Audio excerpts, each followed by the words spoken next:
যে মূল বিষয়টা উপস্থাপন। সোমবার দুপুরে ঢাকার বকশীবাজারে কারা অধিদপ্তরে সংবাদ সম্মেলন ডাকেন কারা মহাপরিদর্শক ব্রিগেডিয়ার জেনারেল সৈয়দ মোহাম্মদ মোতাহির হোসেন। তুলে ধরেন কারাগারের বর্তমানের আদ্যপান্ত।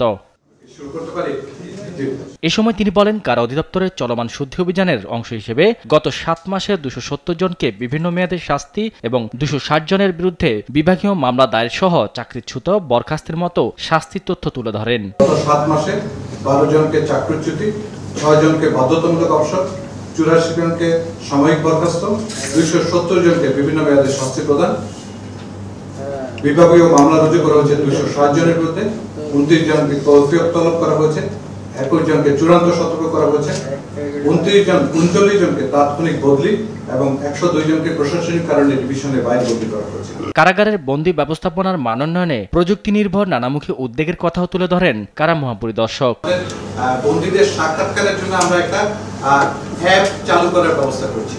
খুব শীঘ্রই আমরা এটা ডিপ্লয় করব, যার মাধ্যমে বন্দীরা কিন্তু যারা সাক্ষাৎপ্রার্থীরা বন্দীদের আইডি ব্যবহার করে অনলাইনে তাদের কখন দেখা করতে চান ওই স্লট বুক করতে পারবেন এবং পরবর্তীতে ওনাদের কাছে একটা কিউআর কোড অথবা টোকেন থাকবে, যেটা কারাগারের গেটে দেখালে ওনারা ওই বুথ সরাসরি ওখানে চলে যেতে পারবেন।